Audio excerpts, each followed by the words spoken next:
welcome back to my channel. Today I'm going to show you how I cut out a Rosie by Swoon, the shoulder bag. So the first thing is all of my pattern pieces I have cut out twice as many and then taped them together, and then I have also put laminate over it. Now my laminator is only an A4, so most of the pieces never fit. So to combat this, I usually just get like a cloth and stick it over the laminate and then iron it on a low setting to melt it all on. And that's how I was able to do this. And some of the pieces are just a little bit overlapped with the laminate. It just makes it a bit thicker. It's not a big deal. So yeah, all my pieces are laminated. And I've punched a hole in the corner and I keep them on one of these little card rings that you can get from variety stores or $2 shops, whatever you call them. So the first thing I'm going to do is decide what hardware I'm using. So I'm actually using bigger hardware than the pattern suggests. So mine are going to be 1.5 inches wide for the strap. So what I'm going to do is I'm going to line this up along my board, and I'm going to use a ruler and a rotary cutter to even out that edge. So I can see that this side, it was actually cut really crooked when I bought it. So I'm just going to straighten up that edge like that, and then I'm going to cut my straps first. Now this is only 1/12 wide, so I'm going to need to cut 2 straps. So I'm going to do the accent on my straps like I normally do. So my vinyl will need to be 1.5, and I want this to be 1.25. So I will cut this at 2.5. And I'm going to need 2 strips to make the strap long enough. Alright, so that's the strap done. I can pop that aside.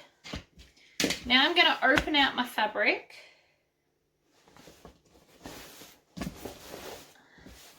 and cut the next pieces. So I'm going to take my main panel and I'm just going to mark out. So I know that this is the top, so I'm going to place the fabric on close to the edge because I don't like to waste things. And then I'm going to trace around. If this was a bigger print, I would actually trace it on the top so that I could center a design. But this is quite small and repetitive, so I don't need to do that. So what I'm using to mark it is a choco wheel. So it's just got a little wheel and it disperses chalk powder. So if I blow that, it gets considerably less. So I'm going to cut out, or trace out 2 of these.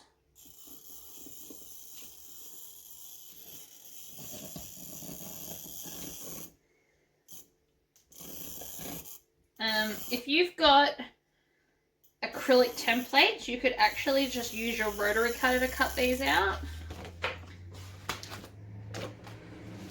Then I'm going to do my main panel as well. I'm not going to do it here though because I haven't ironed it. It's got some crinkles. So I'm just going to go to this edge and trace around it from here. The noise you can hear is just the wheel in the marker turning.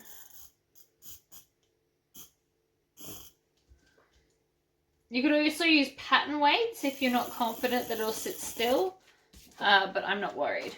So I'm going to grab my scissors and just cut around that.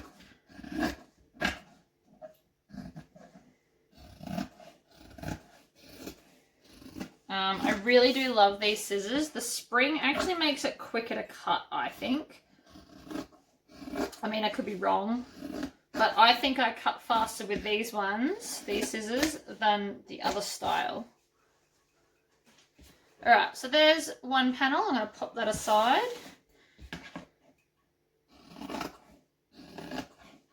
So these are my front and back outside panels.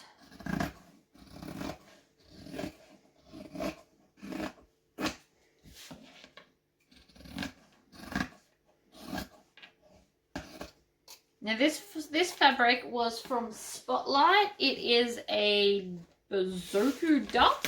Bazoku. It's a duck cotton canvas anyway. So it's relatively thick. But I will still be interfacing it.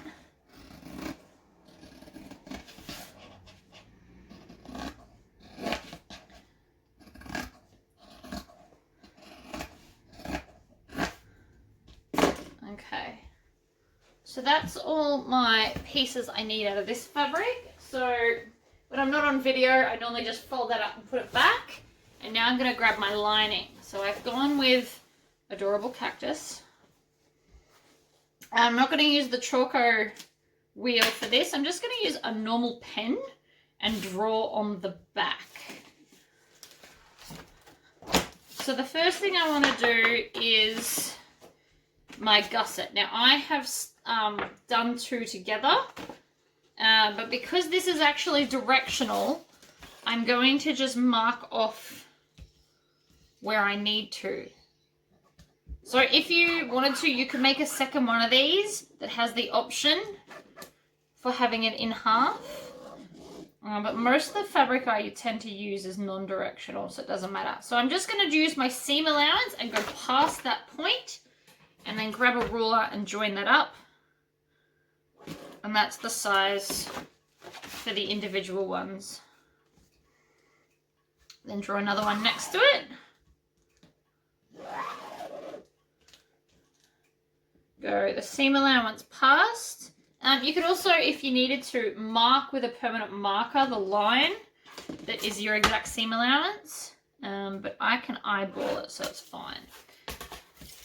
So that's now my gusset pieces. So I'm going to need 2 lining panels for the inside. So I'm just going to trace them around. It is much easier to trace with a pen, I find.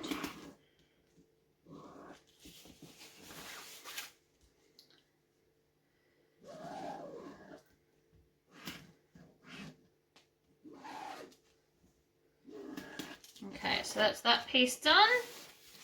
And my pocket panel, so I'm just going to come down to where it fits. I want to make sure I don't get the little dots that's in my fabric on my fabric, if that makes sense.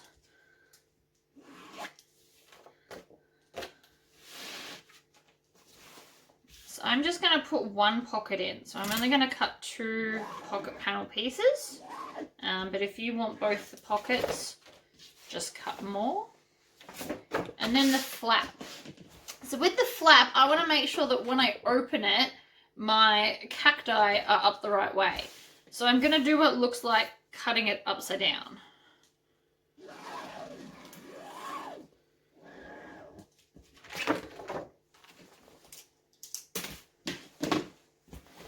Then I'll flip the fabric around and chop it all out.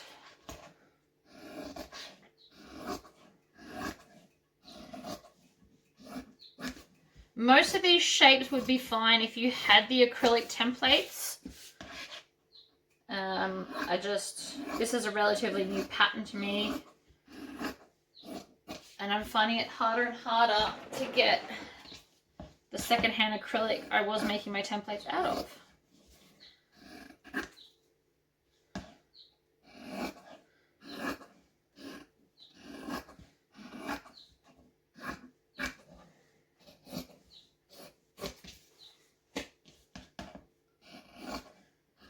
So unfortunately there's no super quick way to cut these. You could have folded the fabric in half, and so then you would cut, if you drew once and then cut that while it doesn't move. I don't have a lot of success rate with that. I tend to find things slip or I accidentally get fabric underneath it. So I prefer to just do it this way. The amount of care I have to take to make sure the fabric's not moving while I'm cutting 2 pieces isn't really worth it to me.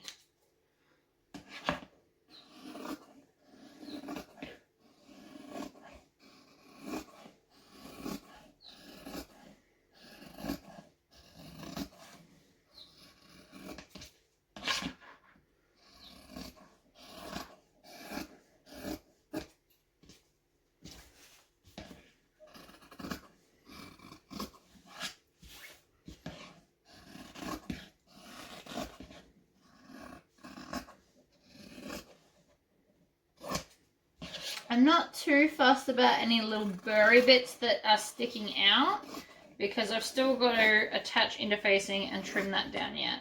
So I'm getting pretty close, but like you can see here, there's one little burr.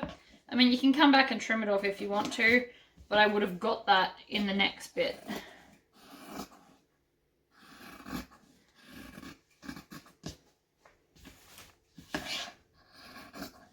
Alright, 2 pocket panels to go. Now this piece here is big enough for me to hopefully get something out of. I could do a little Devon with that cactus as the center. So I'm going to keep that.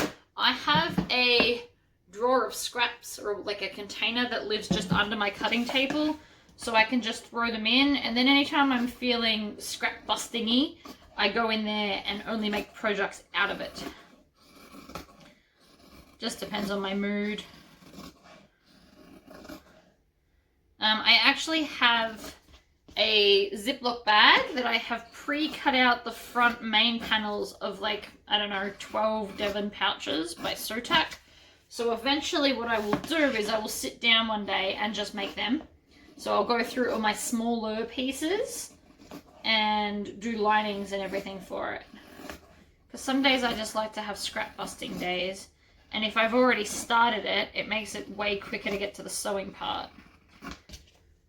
I've done the same with the dumpling pouch by So Sweetness. So as you can see here, I've cut out a whole bunch of both linings and outsides, and any scrap little pieces of foam, before I, you know, throw them out, I don't like to store them. So I'll just cut them into the small pieces. So I've already got 3 pieces of foam in there and then a bunch of linings and outsides. And eventually when enough stuff kind of pairs up, I can cut it out. Alright, so again, normally I would fold this up and put it away to try and prevent mess, but for the sake of the video I'm not going to. Now I'm going to grab my vinyl. So I've decided to have vinyl on the main flap and the gusset and the strap. So they're the only bits I actually need to cut out. So when I buy my vinyl, I roll it up with the vinyl color on the inside. This just helps any marks that may occur from however you store it will go on the back, and then it won't matter. I have had some roll the other way, and I find they do get damaged quite easily. So I roll mine up like this, and then I just lay them long ways, and you can sort out what you want. Also, when cutting vinyl, this is a new piece that I've just got because I loved this color, but I will always have one end, which is always the other end, so you'd unroll it and cut your strap from the straight end, and then this end is for all your different shapes. So that way, whenever I'm cutting straps, I'm not going to keep wasting it trying to square it up. I just use one end that is just straps, and then the other end is for all your shapes. But because, again, this is a new roll, I'm going to start with my strap.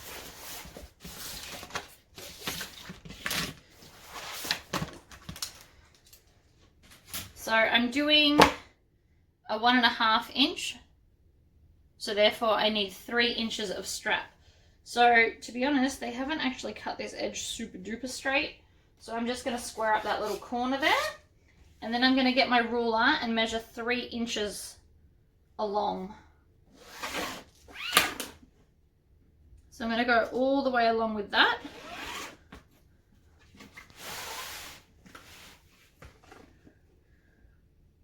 So this is why I love the long ruler. It's so much quicker. And then while I've got the strap here, I changed to a different color pen, which is why I use 4 pens. And I'm actually going to mark the center line. So I'm going to mark the 1.5 meter line down the center so that I don't have to try and do it later sitting at my sewing machine. I quite often do it for you guys in the videos, but when making these at home, I pre-measure that line while it's on the cutting table, because that was a lot quicker. And because I've changed color, I'm not going to accidentally cut that line that I've drawn, because my brain knows it's a different color, don't cut it. Because you'd be surprised at how many times I've like bulk cut things and I did the red line in blue and I accidentally just cut along it and wasted a whole piece. So now I change colors. So I'm cutting this because this is the normal way that I would do it. So I would cut my strap from the straight edge and then come back and do the other pieces.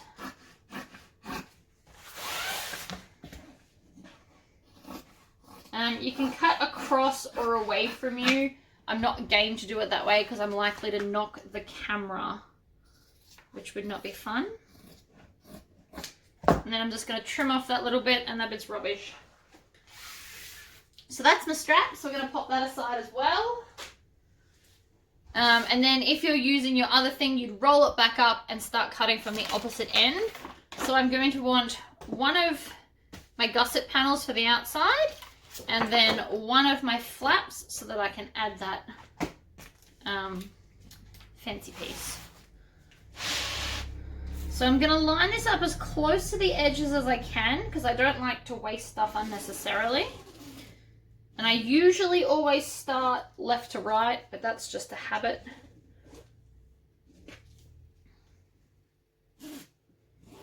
Trace around that one. And because it's laminated, it is much, much quicker to trace around.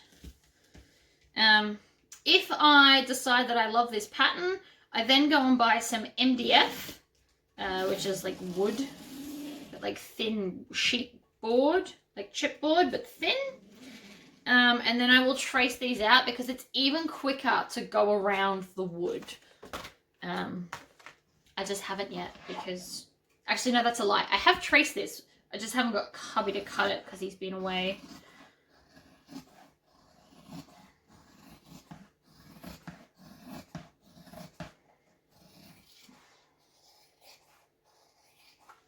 So I do always tend to cut outside, lining, vinyl, and then foam or fleece. I do always cut it in that order. But I also, to help me save some time, I do also usually cut more than one bag at once. So I'm not doing that today because it's a video on how I do it. But normally, so like yesterday alone, I cut 5 mini NCWs. And then I interfaced all 5 at the same time. So then I got to sit down this morning at 5 a.m. and I've sewed 3 of them already. Well, 3.5 really. Then I went horse riding.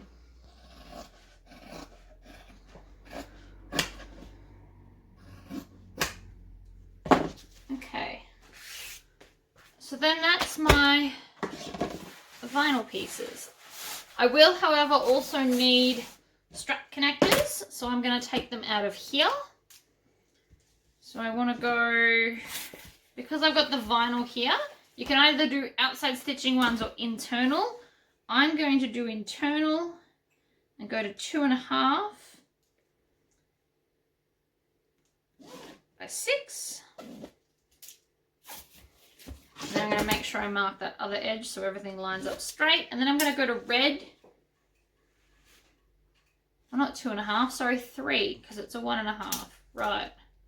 So 3 by 6.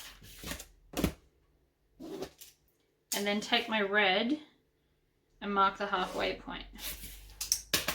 Now I've got multiple lines on there, but that won't matter. I know that I'm trying to cut the bigger one, so I can ignore the other ones.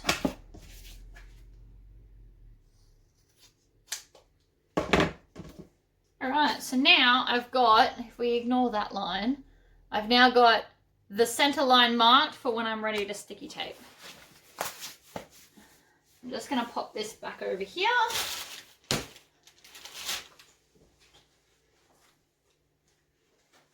And grab my roll of fleece.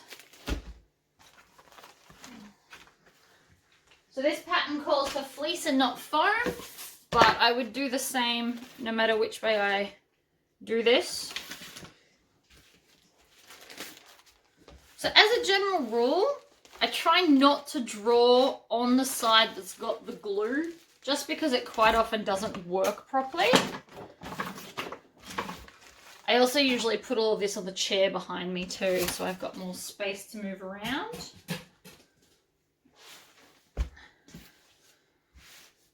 All right, so I'm going to take my biggest piece first, which is my gusset, line it up, and then trace around it with a pen. You can use a permanent marker, but if it ever gets wet, it may or may not bleed. So I like a pen. So I'm tracing this onto the non-glue side.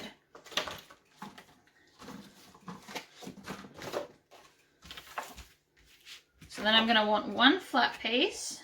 So I'm lining it up with this edge and as close to the lines I just drew as possible, so that I'm wasting as little as possible.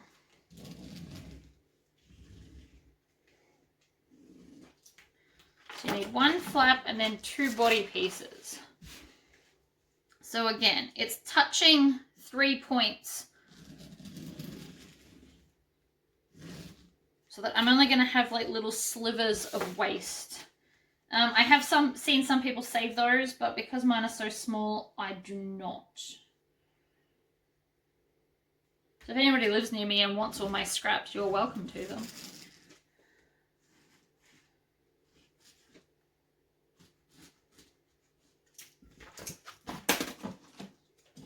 Alright, so then we're going to take our scissors.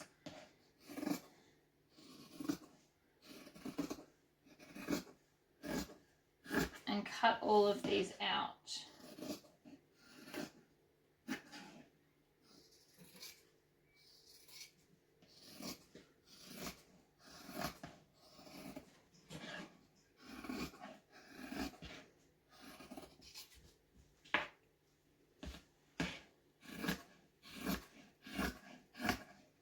As you can also tell, I leave it on the roll. So I've just got a whole roll of stuff. Even when I'm not buying it by the whole roll. So when I used to just make them for funsies before I sold them, I would buy like multiple meters at a time when it was on sale and then store it rolled up, usually on a cardboard tube, because Spotlight is happy to give them to you. So I used to take the cardboard tubes home and roll them up and then lean them in a corner.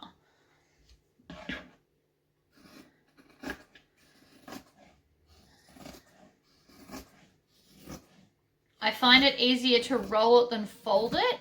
Folding this when you buy it will leave marks which are harder to, it won't so much matter when you iron it on, but it is harder to cut out if it's full of like folds and creases and stuff. It's like fabric. You should always iron your fabric before you start cutting, which I did, by the way. But I did my lining, not the outside.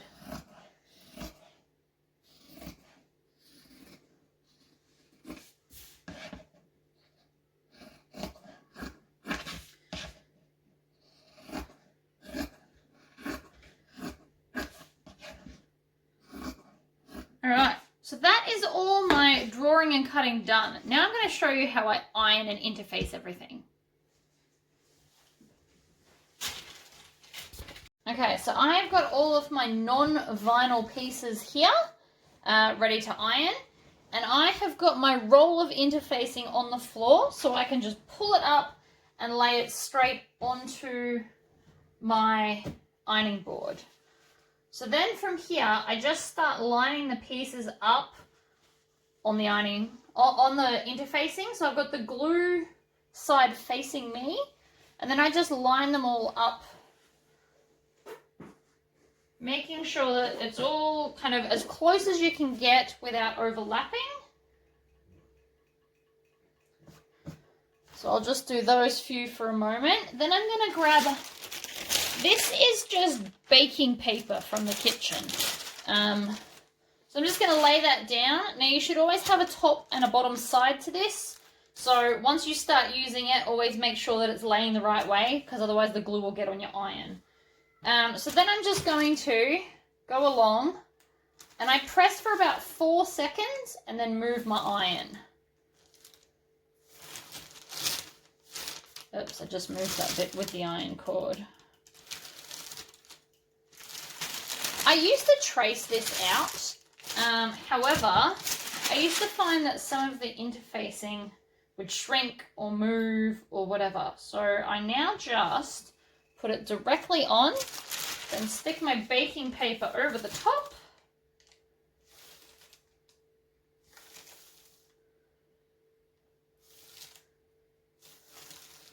while this may not be the most, you know, normal way to do it, I do find it saves me a lot of time because I no longer have to trace out these pattern pieces. I do still have to cut them out, but I'm saving my whole tracing thing. And then as I move forward, I just push this down the other side of the ironing board. So obviously I've got different interfacing for different parts of the bag. So again, we just line it up as close to all the other ones as we can without overlapping it.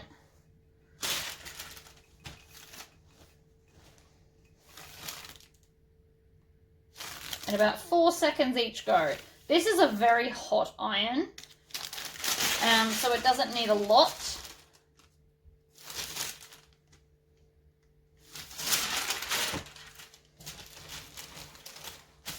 And I'm going to grab my pocket pieces, and look at that, that fits perfectly there.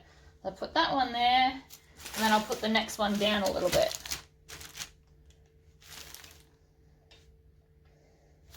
And I literally just count to 4 in my head and then move the iron. Okay, so that piece is on, so now I'm just going to lift the roll up and move it down so it can drape on the other side, and put the next piece down. Because this is my last piece, I'll move it up so I can get it all on. I usually tear quite long pieces of this so I don't have to move it as often. I can just kind of lay it down and off I go. I also make sure that this piece is the right size for my heat press as well, so I can use the same piece for both. One piece, even though I sew and interface every day, one piece of baking paper lasts a couple of weeks. Before I have to change it out. So now that that's all on there, I can just grab my scissors and cut it out. So what I usually do is I'll cut along the edge like this so I can detach it from the roll, and then I can sit at a chair and cut it out properly.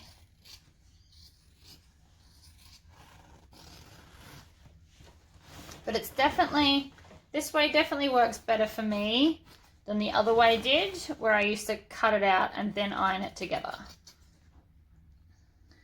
If, however, I was putting some interfacing on the vinyl, I would cut the vinyl pieces out, because I always press anything that's sticking to vinyl in my heat press, because I find it quicker and more effective. I only have to hold it for 8 seconds on my heat press and the whole thing's done. Whereas this, I would have to do a lot of seconds each thing.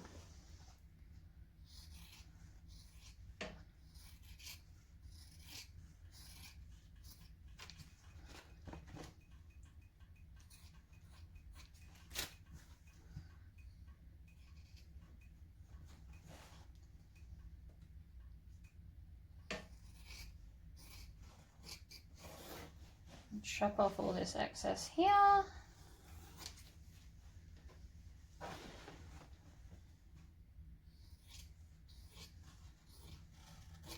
Don't think that because I do it this way you have to. Some people prefer to cut it all out first and then iron them together.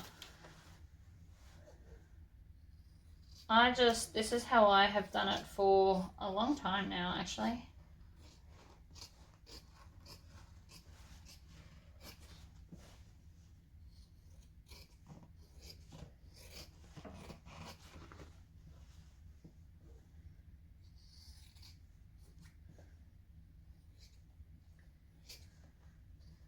There was also no wait time. I literally just moved the camera and hit go again. So there's no, I turned the iron on when I started the video, or like 2 seconds before I started the video, to make sure that it was hot enough.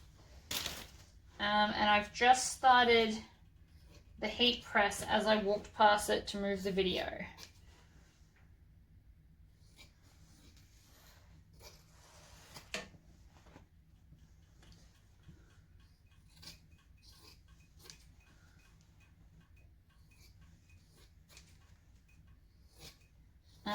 My roll on the floor is not ideal. Eventually I'm going to get something built that will hold it here and allow it to rotate. But until that happens, the floor is it. I just make sure I vacuum before I put it down. Alright, so now I'm going to grab the other roll of interfacing for the outside pieces. And again, stick it on the floor. Pull it up.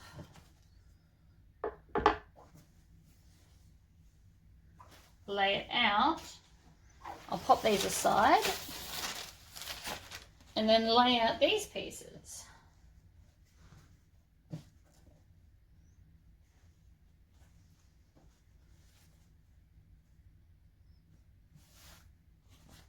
Which there are obviously not as many of.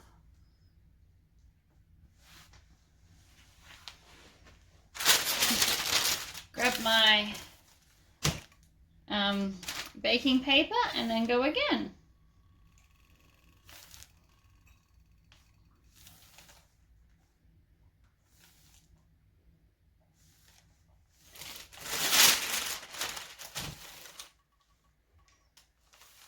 All the foam and fleece I will interface in the heat press because I find I get a firmer grip. I don't have to hold it for as long. On my iron it takes a lot longer to heat the layers up, whereas the Elna press, because it's squishing it, it works much, much quicker.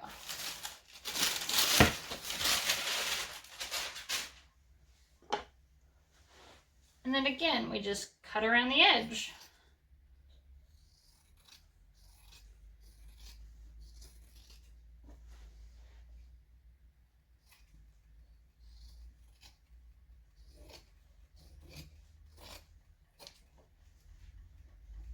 And I'm literally just wasting these little pieces. If I ever have a situation where I have a big piece, I will save it. But that is very, very rarely, because this is how I Tetris all my pieces together. So it doesn't really happen very often.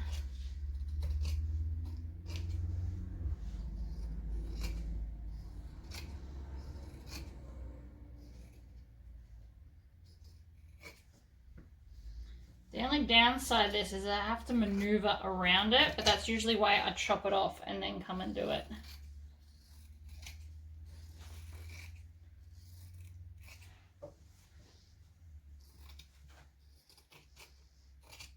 If you're really good with a rotary cutter blade, you could actually lay that like a mat underneath and just rotary cut around it. I, however, am not that good.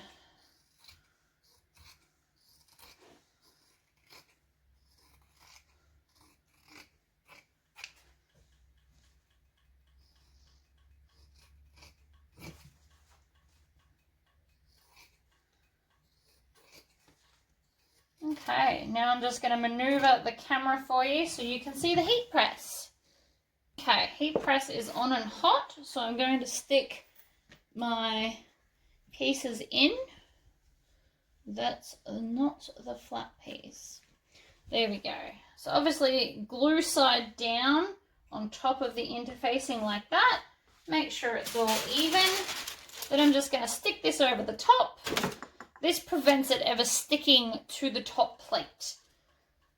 I hold it for about 8 seconds and then release it and then check to see if it's stuck. So that's not quite as stuck as I want, so I'll just pop it in for a few more.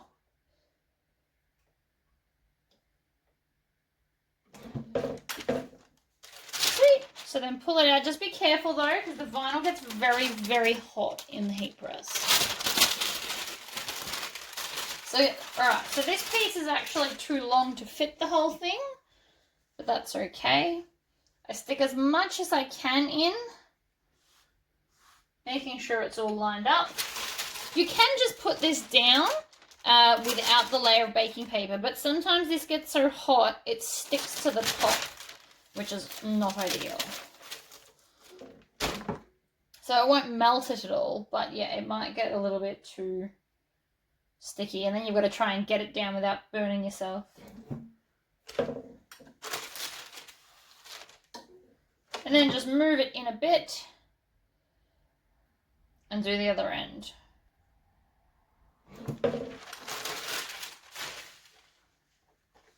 is nice and stuck and very, very hot.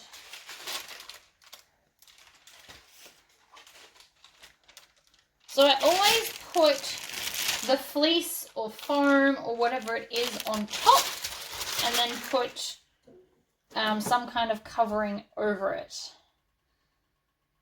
Foam, you just let it heat up a little bit more because it's got to heat up through the layers a little bit more.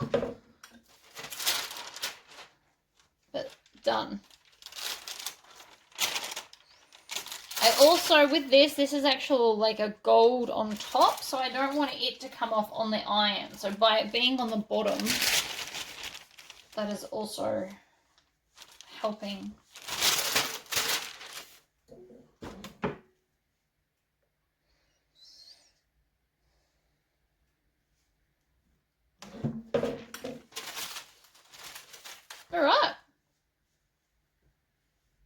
Alright, so now I've gathered all my stuff. I've gone and got my hardware that I need, my magnet, and a Ziploc bag.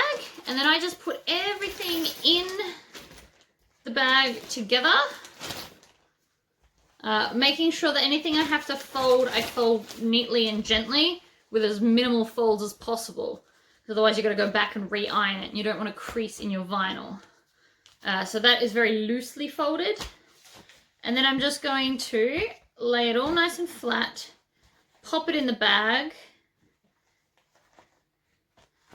ready to be sewn. Like so. Very rarely will my bags do up, but it at least holds everything, so I can lay that down like that. Oh, actually, this one would probably close. You don't even have to close it the whole way. You can just have little bits sticking out like that. But that is how I prep a bag for, not even before a video, just for anything really. If I'm making like 8, I will prep them all and line them all up like this. Then I will decide what color threads they're getting and divide them into piles so that I can see how many bobbins I should pre-wind. So I hope this was helpful, and stay tuned because I will be doing this bag as a tutorial as well.